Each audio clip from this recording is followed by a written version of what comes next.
ಇವತ್ತಿನ PF ಅಧಿಕಾರಿಗಳ ನಿಧಿ ಆಪ್ಕೆ ನಿಕಟ್ ಕಾರ್ಯಕ್ರಮಕ್ಕೆ ಆಗಮಿಸಿರ್ತಕ್ಕಂಥ ಎಲ್ಲ EPS ಪಿಂಚಣಿದಾರರಿಗೆ ನಮಸ್ಕಾರಗಳು.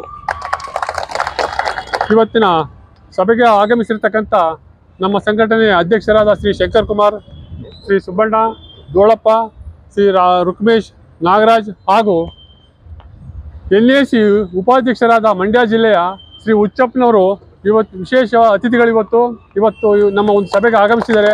ಅವರಿಗೆ ನಾನು ಸ್ವಾಗತ ಬಯಸ್ತಾ ನನ್ನೆರಡು ಮಾತುಗಳನ್ನ ನಾನು ಇವತ್ತು ಪ್ರಸ್ತಾಪ ಮಾಡ್ತಿದ್ದೇನೆ. ಸ್ನೇಹಿತರೆ, ಮುಖ್ಯವಾಗಿ ಇವತ್ತಿನ ಒಂದು ಪ್ರತಿಭಟನಾ ಕಾರ್ಯಕ್ರಮದಲ್ಲಿ ನಾವು ಪ್ರಸ್ತುತಪಡಿಸ್ತಕ್ಕಂಥ ಅಂಶ ಏನು ಅಂತ ಅಂದರೆ, ಮಾನ್ಯ ಸರ್ವೋಚ್ಚ ನ್ಯಾಯಾಲಯ ಕಳೆದ 1.5 ವರ್ಷಗಳ ಕೆಳಗೆ ಏನು ಸುನೀಲ್ ಕುಮಾರ್ ತೀರ್ಪು ನೀಡಿತ್ತು, ಆ ತೀರ್ಪನ್ನು ಎತ್ತಿ ಹಿಡಿದು ರಾಜ್ಯ ಉಚ್ಚ ನ್ಯಾಯಾಲಯ 8/1/2024 ಜಡ್ಜ್ಮೆಂಟ್ ಕೊಟ್ಟಿದೆ. ಈ ಜಡ್ಜ್ಮೆಂಟ್ ಕಾಪಿನ ತಮಗೆಲ್ಲ ಸರ್ಕ್ಯುಲೇಟ್ ಮಾಡಿದ್ದೀನಿ, ಈಗಾಗಲೇ ತಾವೆಲ್ಲರೂ ಕೂಡ ಓದಿದ್ದೀರಾ. ಈ ಒಂದು ತೀರ್ಪು ಏನಿದೆ ಅಂತ ಅಂದರೆ, ಈ ತೀರ್ಪಿನಲ್ಲಿ ರಾಜ್ಯ ಉಚ್ಚ ನ್ಯಾಯಾಲಯ ಸ್ಪಷ್ಟವಾಗಿ ಆದೇಶ ನೀಡಿದೆ. ಏನು 66 ಜನ ನಿವೃತ್ತ ನೌಕರಿದ್ದಾರೆ, ಆ 66 ಜನ ನಿವೃತ್ತ ನೌಕರರು ಸರ್ವೋಚ್ಚ ನ್ಯಾಯಾಲಯದ RC ಗುಪ್ತಾ ಮತ್ತು ಸುನೀಲ್ ಕುಮಾರ್ ಪ್ರಕರಣದಲ್ಲಿ ನೀಡಿರ್ತಕ್ಕಂಥ ತೀರ್ಪಿನನ್ವಯ ಪೆನ್ಷನ್ ಪಡೆಯಲಿಕ್ಕೆ ಅರ್ಹರು ಅಂತೇಳಿ ನ್ಯಾಯಾಲಯ ಕಳೆದ ತಿಂಗಳು ತೀರ್ಪು ನೀಡಿದೆ. ಈ ತೀರ್ಪಿನ ಪ್ರತಿಯನ್ನು ನಾವು ಇವತ್ತು PF ಅಧಿಕಾರಿಗಳಿಗೆ ಕೊಡ್ತಾ ಇದ್ದೀವಿ. PF ಅಧಿಕಾರಿಗಳು ಅರ್ಥ ಮಾಡ್ಕೋಬೇಕು. ಯಾಕೆ ಅಂತ ಅಂದರೆ, ಈ ತೀರ್ಪಿನ ಪ್ರಕಾರ ಏನು PF ಕಮಿಷನರ್ ಇದುವರೆಗೆ 16 ಸುತ್ತೋಲೆ ಹೊರಡಿಸಿದಾರಲ್ಲ, ಆ ಸುತ್ತೋಲೆಗಳು ಕೇವಲ ವ್ಯರ್ಥ ಪ್ರಯತ್ನ. ಅದು ಆ ಸುತ್ತೋಲೆಗಳಿಗೆ ಯಾವುದೇ ಮಾನ್ಯತೆ ಇಲ್ಲ. ಯಾಕೆ ಅಂತ ಅಂದರೆ, RC ಗುಪ್ತಾ ಮತ್ತು ಸುನೀಲ್ ಕುಮಾರ್ ಪ್ರಕರಣ, ಈ 2 ಪ್ರಕರಣಗಳು ಅತ್ಯಂತ ಮಹತ್ವವಾದ ಪ್ರಕರಣಗಳು. ಈ ಪ್ರಕರಣಗಳನ್ನು ರಾಜ್ಯ ಉಚ್ಚ ನ್ಯಾಯಾಲಯ ಎತ್ತಿ ಹಿಡಿದು ಕಳೆದ 5 ವರ್ಷಗಳ ಕೆಳಗೆ ನಮ್ಮ ನಿವೃತ್ತ ನೌಕರರು, KSRTC ನೌಕರರು ದಾಖಲು ಮಾಡಿರ್ತಕ್ಕಂಥ ಏನು ಈ ಒಂದು ರಿಟ್ ಪಿಟಿಷನ್ ಇದೆ, ಅದು ಅಲೋ ಆಗಿದೆ. ಅರ್ಜಿದಾರರಿಗೆ ಸ್ಪಷ್ಟ ಸಂದೇಶವನ್ನು ರಾಜ್ಯ ಉಚ್ಚ ನ್ಯಾಯಾಲಯ ನೀಡಿದೆ. ನೀವು ಕೂಡಲೇ PF ಕಮಿಷನರ್ ಅವರಿಗೆ ಮನವಿಯನ್ನು ಸಲ್ಲಿಸಿ, ಆ ಮನವಿನ ಈ ಅಧಿಕಾರಿಗಳು ಕಾನೂನಾತ್ಮಕ ಪರಿಗಣಿಸಿ ಹೈಯರ್ ಪೆನ್ಷನ್ ಕೊಡಬೇಕು ಅಂತೇಳಿ ಆದೇಶ ಮಾಡಿದ್ದಾರೆ. ಈ ಆದೇಶನ ಅವರು ಇನ್ನು 15 ದಿನದಲ್ಲಿ ಅನುಷ್ಠಾನಗೊಳಿಸಬೇಕು. 15 ದಿನದಲ್ಲಿ ಏನಾದ್ರು ಅನುಷ್ಠಾನಗೊಳಿಸಲಿಲ್ಲ ಅಂತ ಅಂದರೆ, ಈ ಅರ್ಜಿದಾರರು ಮುಂದಿನ ಕ್ರಮ ತಗೊಳ್ಳಿಕ್ಕೆ ಅವಕಾಶ ಇದೆ. ಕಂಟೆಂಪ್ಟ್ ಆಫ್ ಕೋರ್ಟ್ ಕೇಸ್ ಹಾಕ್ಲಿಕ್ಕೆ ದಾಖಲು ಮಾಡ್ಬೋದು. ಯಾಕೆ ಅಂತ ಅಂದರೆ, ಯಾವುದೇ ನ್ಯಾಯಾಲಯದ ಆದೇಶವನ್ನು ತಿರಸ್ಕಾರ ಮಾಡಲಿಕ್ಕೆ ಯಾರಿಗೂ ಅಧಿಕಾರ ಇಲ್ಲ. ಯಾಕೆ ಅಂತಂದರೆ, ಈಗಾಗಲೇ RC ಗುಪ್ತಾ ಪ್ರಕರಣ ತಾವೆಲ್ಲ ಕೇಳಿದಿರಲ್ಲ. ಪಿತಾಮಹ ನಿವೃತ್ತ ನೌಕರರ ಪಾಲಿಗೆ RC ಗುಪ್ತಾ ಪ್ರಕರಣ 2014 ಕೆಳಗೆ ಪೂರ್ವ ಯಾರು ನಿವೃತ್ತರಾಗಿದ್ದಾರೆ ಅವ್ರಿಗೆಲ್ಲರಿಗೂ ಕೂಡ RC ಗುಪ್ತಾ ಪ್ರಕರಣ ಅನ್ವಯ ಆಗುತ್ತೆ. ಆದ್ದರಿಂದ ಸ್ನೇಹಿತರೆ, RC ಗುಪ್ತಾ ಪ್ರಕರಣ ಮಾರ್ಚ್ 5ನೇ ತಾರೀಕು ಸರ್ವೋಚ್ಚ ನ್ಯಾಯಾಲಯದ ಮುಂದೆ ಬರ್ತಾ ಇದೆ. ಯಾವುದು? ನ್ಯಾಯಾಲಯದಿಂದ ಅರ್ಜಿ. ಆ ಅರ್ಜಿನ ಸರ್ವೋಚ್ಚ ನ್ಯಾಯಾಲಯ ಪರಿಗಣಿಸಿ ಎಲ್ಲ ನಿವೃತ್ತ ನೌಕರರಿಗೆ ಏನಾದ್ರು ಪೆನ್ಷನ್ ಕೊಡಬೇಕು ಅಂತೇಳಿ ಆದೇಶ ಮಾಡಿದರೆ, ಈ PF ಅಧಿಕಾರಿಗಳೇನಿದ್ದಾರೆ, ಈ PF ಅಧಿಕಾರಿಗಳು ಆದೇಶಕ್ಕೆ ಮನ್ನಣೆ ಕೊಟ್ಟು ಕೂಡಲೇ ಇಂಪ್ಲಿಮೆಂಟ್ ಮಾಡಬೇಕಾಗುತ್ತೆ.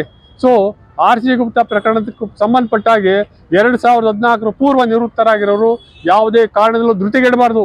ನಮ್ಮ ಏನು ಹೋರಾಟ ಇದೆ, ಈ ಹೋರಾಟ ನಮ್ಮ ಅಂತಿಮ ಗುರಿ ತಲುಪುವವರೆಗೂ ನಾವು ಹೋರಾಟ ಮಾಡ್ತಾ ಇದ್ದೇವೆ. ಇವತ್ತು ಈ PF ಅಧಿಕಾರಿಗಳು ಈ ಬಿಲ್ವಾರನಹಳ್ಳಿ ಗ್ರಾಮದ ಪ್ರದೇಶದಲ್ಲಿ ಇವತ್ತು ಒಂದು ಸಭೆನ ಮಾಡ್ತಾ ಇದ್ದಾರೆ. 32 ಜನ ನಿವೃತ್ತರಿಗೆ ನಾವು ಪೆನ್ಷನ್ ಕೊಡ್ತಾ ಇದ್ದೀವಿ, ನೀವೆಲ್ಲರೂ ಬನ್ನಿ ಅಂತ ಹೇಳಿದ್ದಾರೆ. ನಾವಿರೋದು ಎಷ್ಟು ಜನ? 72 ಲಕ್ಷ ಜನಕ್ಕೆ ಕೇವಲ 32 ಜನಕ್ಕೆ ಪೆನ್ಷನ್ ಕೊಡೋಕ್ಕೆ ಅವರು ಒಂದು ಅದ್ದೂರಿ ಆಡಂಬರಯುತವಾದ ಸಮಾರಂಭನ ಮಾಡಬೇಕಾ ಅವಶ್ಯಕತೆ ಇದೆಯಾ? ಯಾವುದೇ ಕಾರಣದಲ್ಲೂ ಅಂಥ ಸಮಾರಂಭನ ಮಾಡಬಾರ್ದು. ಎಲ್ಲ 72 ಲಕ್ಷ ಜನಗಳು ಕೂಡಲೇ ಇಂಪ್ಲಿಮೆಂಟ್ ಮಾಡಬೇಕು.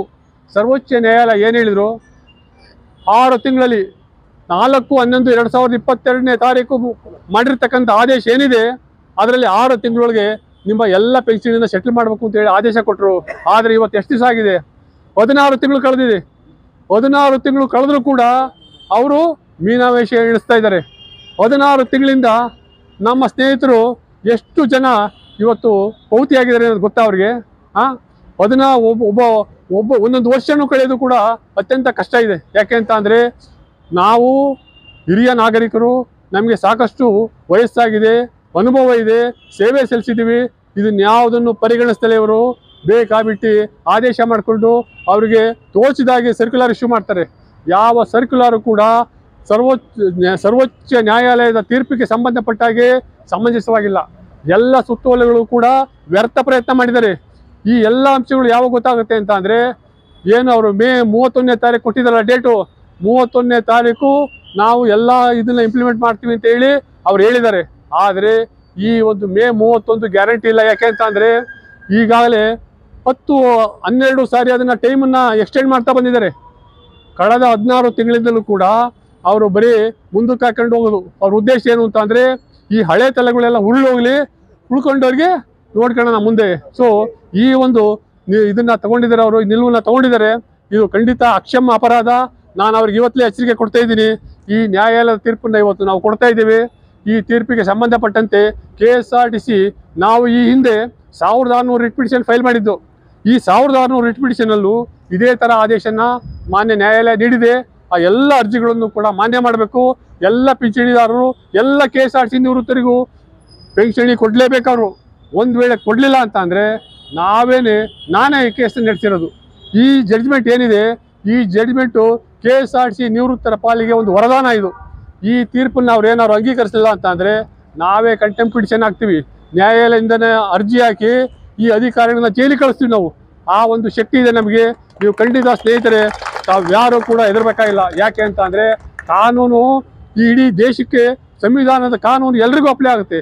ಕೇವಲ ಇವರೊಬ್ಬರಿಗೆ ಬೇಕಾದಂಗೆ ಟೈಮ್ ಕೊಡೋದು, ಬೇಕಾದಂಗೆ ಸರ್ಕ್ಯುಲರ್ ಇಶ್ಯೂ ಮಾಡಿಬಿಡೋದು, ಬೇಕಾದಂಗೆ ಅವರ ಆಡಿದ್ದೇ ಆಟ ಇನ್ನು ಮುಂದೆ ನಡೆಯಲ್ಲ. ಇದು ಸ್ನೇಹಿತರೆ ನಾನು ಈಗಲೇ ಎಚ್ಚರಿಕೆ ಕೊಡ್ತಾ ಇದ್ದೀನಿ. ಅವರು ಕೂಡಲೇ ಕಾರ್ಯಪ್ರವೃತ್ತರಾಗಿ ನಮ್ಮ ಏನು ಜಡ್ಜ್ಮೆಂಟ್ ಏನಿದೆ ಈ ಜಡ್ಜ್ಮೆಂಟಿನ ಅನುಷ್ಠಾನಗೊಳಿಸಬೇಕು ಅಂತೇಳಿ ನಾನು ಆಗ್ರಹ ಮಾಡ್ತಾ ಇದ್ದೀನಿ.